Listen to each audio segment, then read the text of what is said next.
Welcome back to New Rockstars. We are in the final countdown for Spider-Man No Way Home, folks. And I'm having trouble eating. I'm having trouble sleeping.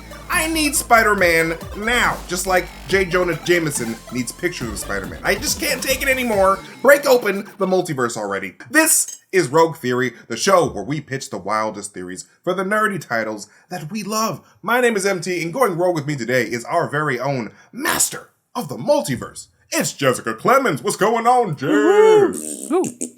I'm excited to be here. Thank you, Trebek.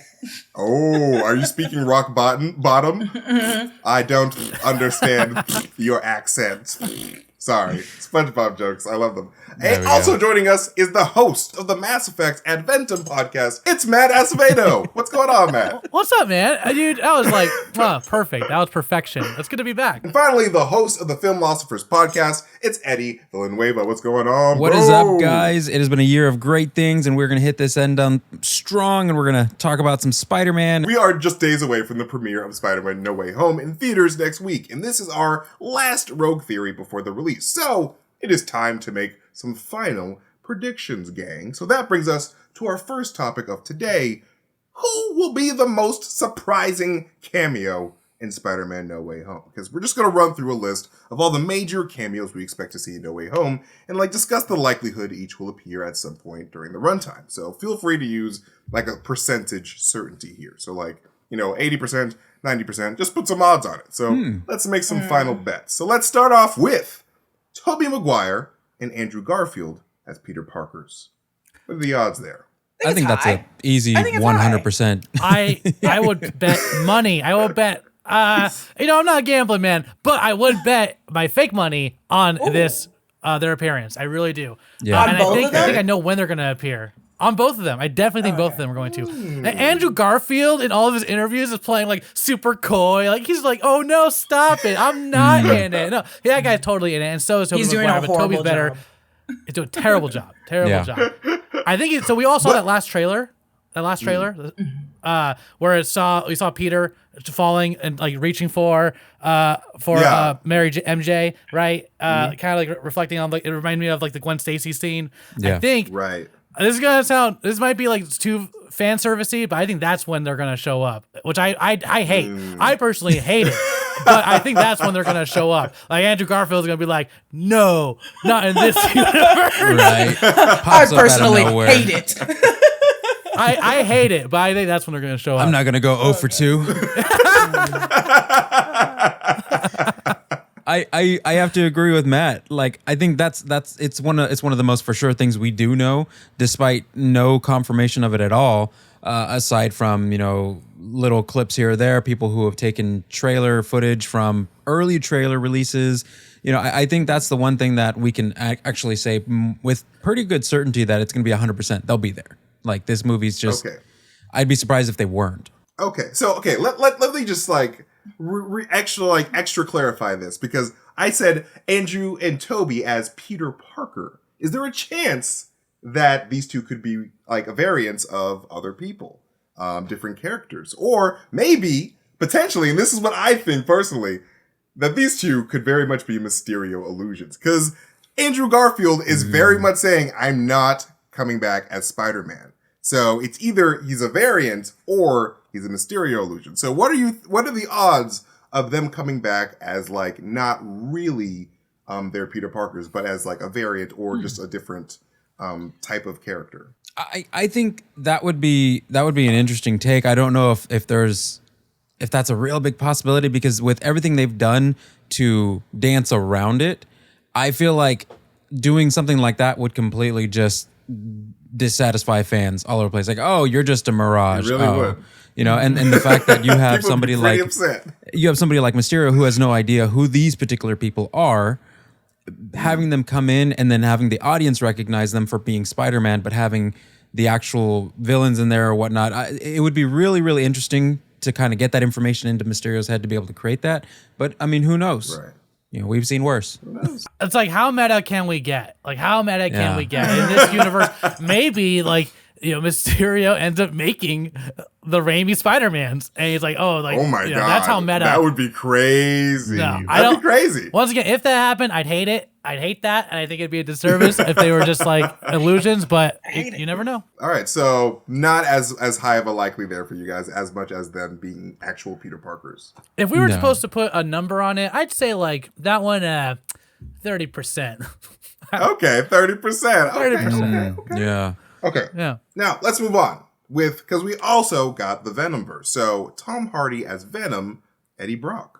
Like, what is that percent certainty there? My number is like a 30% on that because I'm like, I don't think we're ready yet. I think we'll see it in either the next Spider-Man or we'll see it in the next Venom. I don't think we're gonna see it in.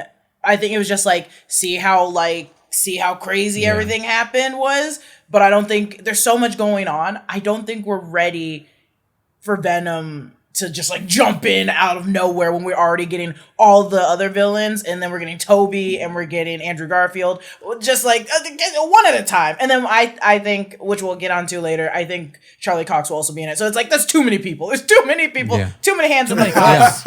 Yeah, too many cooks Because in the kitchen. if they're gonna throw all their eggs out in that one basket of a film, I mean, Sony's trying to elongate their opportunity to hold on to Spider-Man and that property and especially that universe. So they're going to want to tease but never fully unveil, you know, and there may be mentions just like we got in the trailer with Morbius, you know, like, oh, I am Venom. No, I'm just kidding. Blah, blah. Like that, I think is going to be the full extent of our nod or alluding to they're a part of the same universe in that film. I don't know if, like Jess said, I don't think fans and I don't think the studio's ready to actually show that much of a like in proximity to each other type of event. Eddie, I'm not to jump off of that. I'm a little like freaked out. Like I know Matt, I am not ready for Tom Hardy Venom to be in this universe. But if I look at the pieces like that they keep like the Morbius trailer, we see Vulture in the Morbius trailer, and that's but Morbius knows who Venom is, so it's like what is this going to be like a combined? Is this a Battle World thing where they're combining everyone? Is this like the ultimate, like kind of like the Ultimate Universe coming into the 616 universe? Is this that? Like, is this the merger? Like, I don't know if I'm ready for that, but with the trailers and like with the release of the Morbius trailer, it kind of feels like they're going to marry these universes. And I don't know if I'm ready for that, man. It'll be eventually. I don't think it's coming soon. I think Sony's like, we're going to keep putting in nods of MCU in here because we're coming. And MCU's like, okay, slow down, Sony. Marvel's like, you'll get in there eventually. Just wait your turn. We still got Everybody's got that Kevin Feige look when they're like, oh, they're going to be a part of the same universe. Yeah. Yeah. I feel like if you keep tipping your hat to it, you'll eventually get in. Because when we see Venom, he comes to the MCU and he sees on screen Peter Parker as Spider-Man, but I don't know that interaction, like I don't know how he's gonna, like, why would he go after this like Spider-Man, like it just feels so from the outside, not being in the writer's room, it's like it just feels so forced to me, and I'm like I'm nervous about it because I love how Eddie Brock was introduced originally into the Spider-Man universe, and this feels like it just feels a little hokey for me. Well, and they've already mentioned, like, aside from that little clip at the end of it, of the Morbius trailer, you also have them mentioning, like, oh, this is as freaky as a thing that happened in San Francisco or whatnot, like alluding to the events that happened in San Francisco, i.e. with Eddie Brock and everything else, or whatever that allusion is towards. I don't think we're going to get any mention of Venom, or not mention, no vision of physical representation of Venom, but I do think we're going to get maybe an allusion or a, mention of it, because I think they're saving a lot of that for Morbius. I think Morbius is going to be the one that really kind of shows that side of the anti-hero squad, if you will, and push more towards that. It's a great conversation because I legitimately, like, I don't know how they're going to pull this off. Like, I don't think he's going to show up. What do you guys think of he's going to show up? You don't think he's going to show up? Okay. So, like, what do you guys think of the possibility of, we know in the trailers that Doctor Strange says, we've had some visitors, but we don't know the visitors that Doctor Strange ran into before he charges Peter with doing, fixing his own mistakes. So, essentially, what if Venom tries to, like, get Peter because he thinks he's a criminal, and then he's like, all right, and then Doctor Strange is like, oh, what are you doing? You can't be here. You're bad. You gotta go back to your box. Or back to the Sonyverse. Go back to your box. And so, I mean, I just feel like there's an opportunity for Venom to just go and try to get Peter Parker because he's trying to be a lethal protector and he's being portrayed as this villain. So I think there is a spot for Venom in it. And we did see those those pictures of Tom Hardy with the hat. That Can't is forget true. Tom Hardy with the No Way Home hat. If it'll be in there, I think it'll just be at the very end. It'll be at the very end. I think it'll be in a credit scene, but that's it. And it may not even be Venom himself. It might just be Tom Hardy saying, "Hey, we need Eddie to talk." Brock. Yeah, it might be. Yeah. Eddie Brock. For sure. I also think sure. if they run into each other, it's not going to be like, they're not going to be rivals or enemies. I think he's going to help whatever the cause is in this situation. Maybe something happens where they, where the symbiote maybe takes an attraction to. I don't remember where they left off in Venom. I think they resolved their relationship issues, Venom and Eddie Brock. But they were on a honeymoon together. Yeah, on the exactly. beach. That's right. But I think I don't know, man. Like they're gonna team up first before. I don't think they're gonna hate each other in the beginning. Yeah. All right, so what about Charlie Cox as Matt Murdock, the Daredevil man? What are the odds of him showing up in Spider-Man No Way Home? That just seems like a really, that would be a great fan service type thing. And with everything that's been released and all the leaks and everything else, aside from that, I feel like it would be a really strong contender for being a part of that universe, like to show up, because Charlie Cox has been one of the strongest front runners in terms of popularity for the Netflix Marvel front. Oh, absolutely. And so a lot of people knowing that Charlie Cox is super into the idea of coming back and reprising his role and doing the Daredevil, character all over again with them. I feel like it's just a matter of time. I feel like it's going to be in the film. I don't know if we'll get a glimpse of him in the full suit, but I feel like we'll get a glimpse of Charlie Cox as Matt Murdock. I want Charlie Cox to be in it. I don't think this will be his appearance. I kind of think like this is for me. I see this as a great opportunity for She-Hulk, for Jennifer Walters to make an appearance, because she in the comics she represents. She's a defense lawyer for superheroes, so this is like kind of up her alley. So I think I don't think she'd be She-Hulk yet, but maybe just like that. I forgot who was confirmed to play her, but maybe she shows up as not as She-Hulk, but as Jennifer Walters to represent Spider-Man in this case. That's actually a good point. It's a very good point because she did represent superheroes, and this is pretty much the few times where superheroes in the hot seat like this. Yeah. For sure. What about you, Jess? What are your percentages? I think it's 100%. I also just really am holding on to that, like him being his lawyer scene, and also Kevin Feige being like, yes, he's going to have a place in the MCU. I think it's because it's like, it's starting with Spider-Man. They're going to have his little nod of like, hey, I'm a lawyer. You don't know I'm a superhero. Hey, yet. I'm a lawyer. I'm a lawyer. Hey, I'm a lawyer. And Peter's like, oh my God, I'm I'm from a the lawyer. shadows, like Alfred Hitchcock style. I'm a lawyer. No, but I think he will. I think he will. And that's the one. There's two people that I think are going to show up that I have completely no evidence of. I just want to, and I really think they could. And I think Charlie Cox is one of them. This is a great introduction again, a reintroduction of him again. Especially to the big screen. I think so. Yeah. I think so. I'm going to say 100. I'll put money on it. $2 though. Only $2. Okay. For real money? $2. Yeah, $2 real dollars. Not fake money, real money. Oh my gosh! Let me go put my She Monopoly got it like board that. away. Hold on. All right, guys. So what about Emma Stone as Gwen Stacy or Kirsten Dunst as Mary Jane? I don't think we'd get either, but I feel I don't think we get either, but I think we'd more get Emma Stone as Gwen Stacy than we'd get Kirsten Dunst as MJ. Yeah, and the reasoning behind that is because in the trailer, like it's everyone that Spider-Man has killed, right? Technically, Gwen Stacy was killed by Spider-Man, so it might be true. Right? Hey yo! If Gwen Stacy shows up, because technically Andrew Garfield killed her, that would be some really harsh stuff for Andrew Garfield to actually deal with. Because like the universe is saying, it's your fault. You did it. It wasn't him. It was you. Yeah. That would be harsh. That would be so harsh on a cosmic level. I really, oh man, that's a crazy idea. Yeah, I agree. If there's ever an opportunity, Kirsten Dunst, probably not likely at all, but Emma Stone does have some... does have some like skin in the game in terms of, obviously, like Matt mentioned, at the hands of Spider-Man. So, but to what extent would be the interesting dilemma? Like, would we get kind of how we got with Into the Spider-Verse, where Kingpin was trying to find a way to bring back his wife from another universe, and he just got glimpses? Are we going to get like full Gwen Stacy? Are we going to get glimpses? Is that going to be something that is a part of the journey for Andrew Garfield's Spider-Man in this one, in the film itself.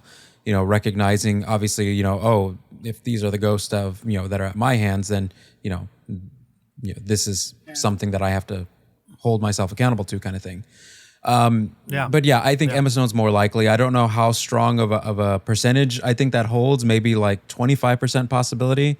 I don't think very high, because then, like we were saying, there's already so much going on in this film. There's going to be so many different characters we're going to have to be attaching ourselves to and watching and following with the journey. Adding that as a part of the whole storyline might be a bit pressing. The only bonus I would give to them, the only nod I'd give to them for this, is if they did like Spider-Gwen and it was like Emma Stone now as Spider-Gwen, just because it's like her aging, and I would be like, oh my God, this is so fun. But I don't think Emma Stone would be like, yeah, okay, I'm okay with playing this very small role. Right. I hear me out, and I don't think this is gonna happen. But if there was a nod to Kirsten Dunst, where it's just like in the background, you know, in Spider-Man 2, she was on Broadway, and there's like her movie poster or like her theater poster everywhere. Oh my God. Theater poster of her in the background. You know? I would love that. At least that, please, Marvel, please. That'd be so great. She's actually in the cast for Rogers the Musical, so just. Oh yeah, that'd be so good. That would actually just be funny if Tobey Maguire's Spider-Man were just the film Spider-Man, so that in some kind of alternate universe, he is just the famous Spider-Man. He's just like, oh, I'm just a celebrity. I'm not actually Spider-Man. My movies just took off. I shouldn't be here right now. If that was ever a case, funny. I would lose my shit, and I wouldn't be mad. Kevin Feige. Okay, we're gonna rapid fire these next ones. Yeah. So just like hit me with the percentage and like a quick reason why you feel that way. But Vincent D'Onofrio's Kingpin. I mean, that's the big name these days. Low. Big name these days. Yeah, low. Like maybe 20%. Oh. Depends on if he's the black kid in if he is the black kid in Hawkeye. Because if he is the black kid in Hawkeye, then it cannot be Vincent D'Onofrio. The Karate Kid. Yeah, I think very low for that one too. Yeah, I love him. Yeah, it does make sense. I feel like that's more of a Hawkeye thing. So yeah, I would say low as well. Elizabeth Olsen as Scarlet Witch, Wanda Maximoff. Post credits for me. Yeah, post credits. Well, that's where I'm at too. That's where I'm at too. Post Yeah. credits for sure. Just because we already find ourselves too many problems or causes too many problems. Yeah, because we already have Doctor Strange as the mystical being in this one and doing all the stuff. To have someone like Wanda come in and kind of overpower that would be, like I said, stretching a bit. I think she's gonna show up in the Doctor Strange one. I think she'll be post credits, because this is technically part one of, right? They said that like multiverse would technically be part two of this story. So I think she'll show up post credits and do something. Maybe she'll just be like, I need your help. I don't know. That's my post credits scene. It's me. I need your help. Why did you have a deep voice? I need your help. That was not my They're just pretty much reenacting that scene from Justice League. Yeah, exactly. Bruce. Oh man, but I think that's where it's gonna happen. I'm just gonna be like, I need your help, and then that's like. Yeah, this hard New Jersey. Yeah, I need your help. I know, I need your help. It's strange. I need your help. Then mountains over, and God knows where. All right, how about any of the X-Men? Like any of the Fox X-Men? Low. No. Very I think low. Very it would be a lot for one movie. And I know that Spider-Man 3s do have the tendency to cram things in, but I think that would be way too much to put any of the X-Men into this movie. Yeah. Because we already have Netflix elements and all these Sony elements that, all right. Yeah. I would explode. Yeah. Frankly. I think that's 14,605 chances of that, and only one of them is the one. I saw you using the time stone before the show. I was wondering what you were doing. Yeah. Now I know. And finally, how about a newly cast live-action Miles Morales, or like we brought up earlier, Gwen Stacy? Hi, I think Miles Morales is going to show up. Let me tell you. I think it's way too soon. But what I love about the ending credits, the post-credit scenes, are like things I just didn't. I was like, how are they going to jump that quick? Like the end of Venom, I was like, oh shit, we're starting? I didn't know we were starting already. I thought it was going to take like 2 more years. I was like, and then I was like, also with Venom, I was like, oh my God. I was like, there's other Sony properties that we need to start first. So I was like, I love those post-credit scenes. I'm never prepared for them. Even in Eternals, I was like, oh my God, what? Like, I'm not prepared for them. So I think this is one that also comes from the fucking left field, because I want everybody to go back into their holes, go back to their times, but I want him to end up going back to school. Everything's back to normal. He runs into another kid, drops papers, looks up, and he goes, sorry, I'm new here. My name's Miles. And I go, wow!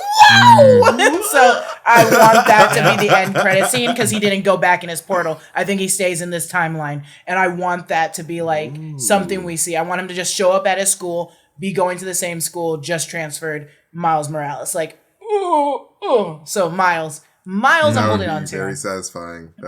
And it makes sense because Aaron Davis was teased, and like it's just the seeds are there. Yep. Not trying to rush, but also like Sony just dropped the trailer. MCU, hurry up! Like try to beat them to the movie. So they're trying. It's like, what better rush than just putting it in right now? Did anyone else feel like? I feel like that. I also would love Miles to show up. I think it's gonna. If he did, it would be like that quick. Like just as Jessica said, exactly like that. Like a quick, oh crap, he's here. Holy crap. But I think there's I would say I'm gonna say 50% on that one. Okay, 50-50 for Miles specifically. Yeah, and I would love that. I would we already confirmed that he's in this universe, with Aaron Davis as Donald Glover, in Spider-Man Homecoming. Like I got uncle or our nephew in Brooklyn, like that's Miles. He's here. Yeah. He's here. Yeah. He's around. I don't think Gwen Stacy though. I don't think we'll get Spider-Gwen. Yeah. I would love at the very least if we just saw some graffiti from Miles, like somewhere that we like. You could just be like, yeah, that's that'll be something to pay attention to. Miles. I would love that at the very least. Just put that in, Marvel. If it's not in there already, just put it in. I would watch Miles have done the graffiti of Iron Man when he died in the Spider-Man. Oh my God! Tell me that was true, Marvel. Tell me that was true. We'd love to see it. That is an amazing idea. Yeah. Wow, I love that so much. Like, imagine if it was him and his uncle. They would totally do that. Oh my together. Gosh, that'd be fun. My God. Anyway, you guys are all amazing. These are all amazing percentages. You guys have amazing thoughts. I love all you guys. You guys are so smart. So smart. So all of you guys get the equal amounts of points. Like, I don't even think we can award points. We're just doing percentages. But anyways, up next, we will try to predict what comes after No Way Home, because this is what we do here. But first, there is a new latest Obsession shirt inspired by Hawkeye available at newrockstarsmerch.com. It has a really cool design, comes in 3 colors, which is the highest number there is, 3, and is officially the best shirt to wear while watching new Hawkeye episodes featuring Haley Steinfeld and the Winking Dog. So find these shirts and all the great merch options over at newrockstarsmerch.com. But hey, cryptocurrency might feel like it's a secret or exclusive club, but Coinbase believes that everyone everywhere should be able to get in the door. So whether you've been trading for years or just getting started, Coinbase can help. So Coinbase offers a trusted and easy-to-use platform to buy, sell, and spend cryptocurrency. And they support the most popular digital currencies on the market and make them accessible to everyone. And they offer portfolio management and protection, learning resources, and a mobile app so you can trade securely and monitor your crypto all in one place. Millions of people in over 100 countries trust Coinbase with their digital assets. So whether you're looking to diversify, just getting started, or searching for a better way to access crypto markets, start today with Coinbase. And for a limited time, new users can get $10 in free Bitcoin when you sign up today at coinbase.com/rogue. Sign up at coinbase.com/rogue for $10 in free Bitcoin. This offer is for a limited time only, so be sure to sign up today. That's coinbase.com/rogue. And hey, also, we recently just got some socks from Stance, and they're both incredibly comfortable and also well designed. They feel great and they're unique, and my feet have never looked more hip. My feet feel special for once in their lives. Founded in 2009, Stance Apparel represents a radical reinvention of socks, underwear, and active apparel. With a sharp focus on comfort, quality, and creativity, Stance brings an atypical aesthetic alongside some of pop culture's hottest collaborators for the ultimate in style and self-expression. Because everything you wear should be a direct expression of who you are and how you feel. And they have a lot of stylish collaborations with brands you love, and they currently have sock collaborations with, Marvel, Pixar, and and Star Wars. And they have other collabs with the Wu-Tang Clan, They Ain't Nothing to Mess With, Major League Baseball, and all kinds of cool designers. And I'm planning on wearing a pair of Buddy the Elf socks around the house on Christmas to impress my family and any delivery drivers that catch a glimpse. Stance believes that the perfect fit matters more than fitting in, that those who feel good do good. So go see for yourself, register for an account at stance.com and get 15% off your first purchase. Use promo code ROGUE at checkout to apply. Enjoy the color and comfort of a life less ordinary with Stance. And there's not a lot of time left for holiday shopping, and that's where Faraday comes in. They have gifts for everyone on your list. Faraday is a family-run brand making high-quality, timeless clothing with modern design and functionality. So you know when you're searching for the coziest gifts that are practical and cool? Flannels that feel like you've had them for years, expedition-ready parkas, super soft sweaters and cords? Well, that's Faraday. Several staff members have Faraday clothes that they absolutely love, and they look great and feel great. True story, off-screen producer Zach recently heard famous director Judd Apatow at a live comedy show say that they're his favorite brand of shirt. And Judd would not lie. Not once would he do that. They're so confident in the quality of their stuff that they have a lifetime guarantee of quality, and they'll replace or fix your clothes forever, no matter what. And on top of it all, Faraday is giving all Rogue Theory listeners 20% off right now. 20% off! That is 20% off! And you've probably heard this already, but thanks to this pandemic, shipping delays are going to be major this year. So start shopping now to get all of your gifts before the holidays. Head to FaradayBrand.com/rogue and use code ROGUE at checkout to get 20% off your first purchase. That's code ROGUE at Faraday, FahertyBrand.com/rogue for 20% off, period. That's the end. I don't know why I thought I was going to say more. Now it is time for our second topic of the day, which is more Spider-Man stuff. Guys, what are your Spider-Man No Way Home post-credit scene predictions? Because it's a Marvel tradition. We're going to have some post-credit scenes. So okay, give me your predictions for a mid-credit scene and a post-credit scene. Or if you can only do one, then one is fine. But it'd be cool if you could do two. But I could do two. I got you. So, all right. Mid-credit scene would be hilariously at the end of everything. Peter and Tom Holland, Peter and MJ decide to move in together. They find this apartment. They get a knock at the door. It's the landlord. It opens the door, and it's actually Mr. Dickovich from Spider-Man 2 or 3. I think Spider-Man 3. And have him come back. Because I don't know if you guys know, but that was Sam Raimi's homage to Steve Ditko in that film. So to bring him back would be really cool to kind of come full circle. It promises we're crackers, my daughter would be fat. That kind of whole thing, So that would be my mid-credit. My end credit would be if Spider-Man somehow is talking with Doctor Strange, and then something happens and a portal opens up, and then Tom finds himself in the Miles Morales second film of the Into the Spider-Verse sequel. That's sick. Yeah. Hey, that wasn't mine, but that is sick. And I want that to happen. Sony would do it, and everyone would love Sony for it. And we do have that part 2 coming after part 1. Yeah. Let's get it going. Let's get it popping. I love it. What do you got? What else we got? Give me a second. I also picked a hangnail, so I'm bleeding. I hate hangnails so congrats, much. Though. Sometimes you just gotta bite your lip and pull, I hate hangnails so much. They're literally the worst. Okay, so yeah. Obviously, I clearly want Miles Morales to jump in, but this is now for Rogue points. So take that out of here. Take that out of here. I think a good mid credit scene. I want Carol Danvers and Monica to show up. So much destruction has happened. I feel like it's time for Carol Danvers to show up randomly and be like, okay, too many holes have opened in the world, and I'm seeing them in the middle of outer space. I know that we're trying to see them when we see Nick Fury next, but I think they're going to come through in this part as just a tee up for this is a big deal. No one's really working on it. If it's taking up 3 movies, then they should bring in more people. So I think this is where Monica will probably show up and be like, yo, you guys all it up, or Carol Danvers, one of the two. No, I think that's a really good idea, considering that if you think about Avengers Endgame, all these energies are coming from Earth. And so, our Earth is making so much noise on a cosmic scale that so many aliens are probably super curious about what's going on Earth. So if we have another huge cosmic blast with whatever happened over the Statue of Liberty, I'm sure Carol's going to be like, we got to be quiet because we're attracting too much attention and people think that we're cooler than we actually are. Yeah, so keep it on the DL. Relax.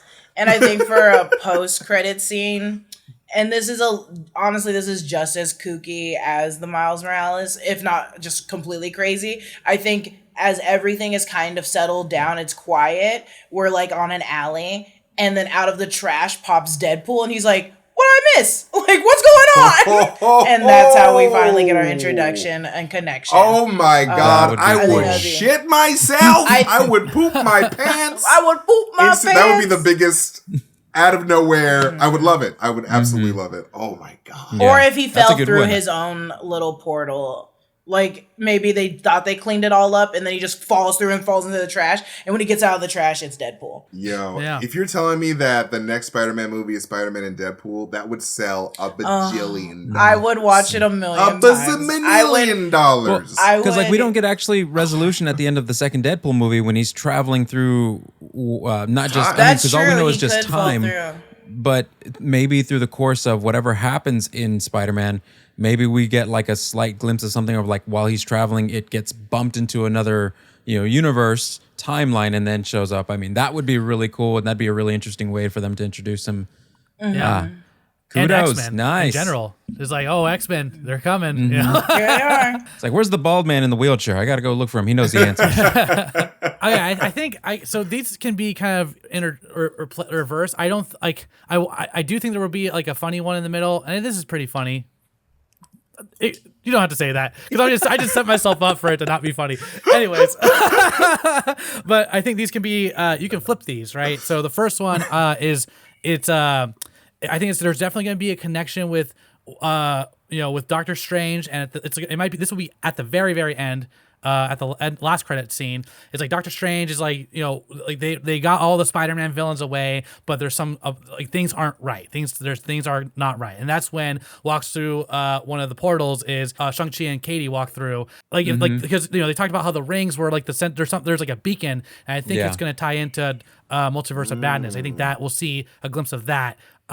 And how this movie, because Peter messed up everything, and then it caused something to trigger in those rings. So I think we'll see something along those lines. And then the other post-credit scenes is because things are back to normal. I think we're going to see remnants of the Sony universe coming over, and they're here forever now. And I think I do agree with Eddie that I think MJ and Peter will probably move in together or something. But they're like, we need a job, so Peter's gonna go work at the Daily Bugle, and he'll be like, I can take pictures of things, and then J. Jonah James is like, what do you think you got? And then he'll look down at a photo on the newspaper, and it's Morbius, and it's like vampire in New York, and then he's like, I can take pictures of Spider-Man with Morbius or with that guy right there, and he's like, get at my desk tomorrow morning. I think that will be like the connection to the rest of the Sony universe coming in with the MCU officially. Those are my two. I like that you brought up the possibility of a Shang-Chi Spider-Man team up, because I'm a huge proponent for Shang-Chi and Spider-Man to be in a movie together with Martin Lee and the Venom symbiote, because exactly, it's literally perfect. Literally, you could tie it all together, and oh man, I just want to see Martin Lee on screen because I think he's a really great Spider-Man villain. No, these are all amazing theories, but I'm gonna have to give the rogue point here to my man Eddie, because Tom Holland inside of Into the Spider-Verse 2, or in any Into the Spider-Verse sequel, I need it. I need it inside of my eyeballs. And he would be great. I would love to just see a little cartoon Tom Holland. Can't get enough of Tom Holland.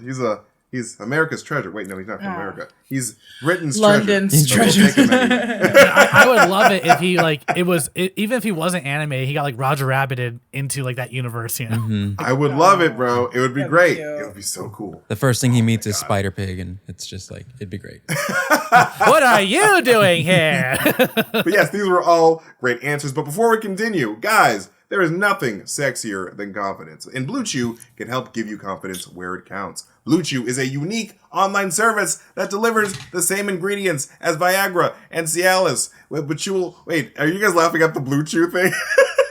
is laughing. I am. And just the segue. That was a yeah. perfect segue. Blue Chew is a unique online service that delivers the same active ingredients as Viagra and Cialis, but in chewable tablets and at a fraction of the cost. You can take them anytime, day or night. Just take them responsibly so you can plan ahead or be ready whenever an opportunity arises. The process is simple. Sign up at BlueChew.com, consult with one of their licensed medical providers, and once you're approved, you'll receive your prescription within days. And the best part, it's all done online, so no visits to the doctor's office, no awkward conversations, and no waiting in line at the pharmacy. Blue Chew's tablets are made in the USA and prepared and shipped direct to your door in a discreet package. So, if you could benefit from some extra confidence when it's time to perform, Blue Chew can help. And we've got a special deal for our audience. Try Blue Chew free when you use our promo code ROGUE at checkout. Just pay $5 shipping. That's BlueChew.com, promo ROGUE, to receive your first month free. Visit BlueChew.com for more details and important safety information. And we thank Blue Chew for sponsoring the show. And now, guys, now it is time for our Rogue question of the day. And now, as we all know, Kevin Feige made all of our dreams come true when he has confirmed that the MCU's Daredevil will be Charlie Cox himself. We just don't know when he's going to appear, but we know when he does appear, the horns will be over the head of Charlie Cox. Amazing. Thank you, Kevin Feige. We love you forever. So, pitch me your roguish theories on how Daredevil could make his debut inside of the MCU. Other than me pitching in Spider-Man, I think the best part and what I want to see him in is She-Hulk. I want to see him go head to head with She-Hulk. I want him to either work together with her or I want them to work against each other. I want them to both be defending the wrong people. And I want it will be so fun to watch these two superheroes that either know that they have powers or know that they don't have powers going at it like in real life by day and then at night going against each other or what have you. But I just think that world's already set up for a lawyer. Why not throw Charlie Cox in there? Perfect. We're in the law phase of the MCU. Yeah. F the multiverse. Bring me to legal action. There you go. I was also going to say it's going to be in She-Hulk because that makes the most sense to me. Unless Doctor Strange wants to make a new Defenders. Hey, he was on the Defenders team in the comics. Yeah, and he gets like some people in and stuff like that. Another way he could come in, maybe like because it might be Miss Marvel, right? Because like, what if Kamala doesn't know, like she like is scared about her powers or something like that, and like maybe she destroys something, or it might be something like the superhero children act that was like recent in comics. It's the name I'm blanking on, but it was like superheroes, kids shouldn't be superheroes, right? Maybe he shows up there to like help her out, you know. So that could be a cool intro too. Let's see, because oh my God, you guys, Jess, you killed it with that answer. Yeah, absolutely. It's true. To be honest, like I want to see. So to be quite frank, I want to see Charlie Cox in a major film. Like I want to see him on the big screen. I want to see him be revealed in the way that just really highlights exactly what we've known for this entire time. Is that Charlie Cox as Matt Murdock / Daredevil is an amazing character. I would almost kind of push to say like maybe a great opportunity where we see him kind of headline the film alongside with like Blade. I would like to see him come out in that opportunity, showcasing, you know, where the hangout of some of the vampires are like in Hell's Kitchen, and Blade has to team up to a certain extent with the local Avenger in that area, or the local, fighter, and he finds Charlie Cox's, Daredevil, and they go and they try to start eliminating some of those dens of vampires and things like that in Hell's Kitchen. Like, I feel like that would be a really great way to highlight Charlie Cox and really get him to be more than just a appearance, but actually show that he's got longevity in the MCU further down the road. That sparked an idea for me. Go for it. That's why I love having conversation with you guys, because I just remember that Ironheart's coming out, right? And when Ironheart first comes onto the scene, she's like, people think she stole this tech and all this stuff from Tony Stark. Yeah. So maybe she gets into a legal dispute, and Charlie Cox, Daredevil, is actually not a bad guy, but he's like the defense lawyer against Riri. You know what I mean? That's when he shows up, but then realizes like the people that he's representing are actually messed up, and then he like, has a change of heart. But maybe that could also be a fun place for him to show up. It's against Riri in the beginning, but then he like changes sides. Because I forgot Ironheart was coming out. I really I wanted to second Eddie's, because I was like, it would be really fun to see him teaming up with Blade, especially if him and Blade are friends, because I think this Blade's a slightly different than what we saw in like the 90s, clearly. That I think he's still doing what he's doing legally. I think because of Eternals, what we saw him working with Kit Harington, I think it's like we still are gonna like try to stay on the law's end of things a little bit. You're working with such a rich person, it's kind of hard to like stay off the radar messing with rich people. So I think he's going to be like friends with Daredevil just so he can say straight up like, hey, listen here, they're on your tail, they're coming for you, you got to do something about it. And that'd be really fun to see them as like a team. I would eat that shit up. I would also love a Daredevil link up with the more mystical Street Fighters like your Blades, because Elektra is like, she is this person that resurrects in the comics, and I feel like you can easily tie Daredevil to the Blade universe with the Elektra hand and all that. And I'm more hyped about the possibility of Elektra, honestly, because you know that Elektra's coming. She was a fantastic part of that show. Oh yeah. But out of all of these answers, I'm gonna have to give it to Jess, because that was it's too good. Yeah. It's just She-Hulk is the best. She-Hulk is gonna be so good and so fun. It's gonna be great. It's gonna be great. I love the tone. You know what? I'm gonna say, because we got good answers from Matt earlier, I'm gonna say everybody wins this episode. Matt, that was a pity vote. Matt, that was a pity vote. That was not a pity vote. No, Matt had some great insights this episode, point. especially during the first. You did. MT doing his Oprah impression. You get a point, and you get a point, and everyone you get a point. Everyone gets a point. We're all winners because we're getting Spider-Man very, very soon. We're all winners in Jesus. Yes. Happy holidays. We all get Spider-Man. Spider-Man, The Matrix. Can't wait. There you go. Oh my God, The Matrix. Yes. There is no spoon, everybody. But that is it for this episode of Rogue Theory. Thank you so much to our guests, Jessica Clemons, Matt Acevedo, and Eddie Villanueva. Please support them wherever they are. Follow them on Twitter. They're all amazing, amazing people. And support our channel by checking out all of our awesome merch at newrockstarsmerch.com. And hey, if you want to talk more about this episode on Rogue Theory, search for us on Discord and join some of the channels that we've opened up to the public. So, if you're over 18 and interested, search for the New Rockstars Discord server and join the conversation. Again, you can follow me at MasterTainment if you want to see me tweet some really weird shit. Follow New Rockstars on all social platforms, and be sure to subscribe to our channel here on YouTube. We'll see you guys next time. We love you guys so much. Thank you guys so much for watching and having fun with us. We'll see you guys later. Goodbye. Bye.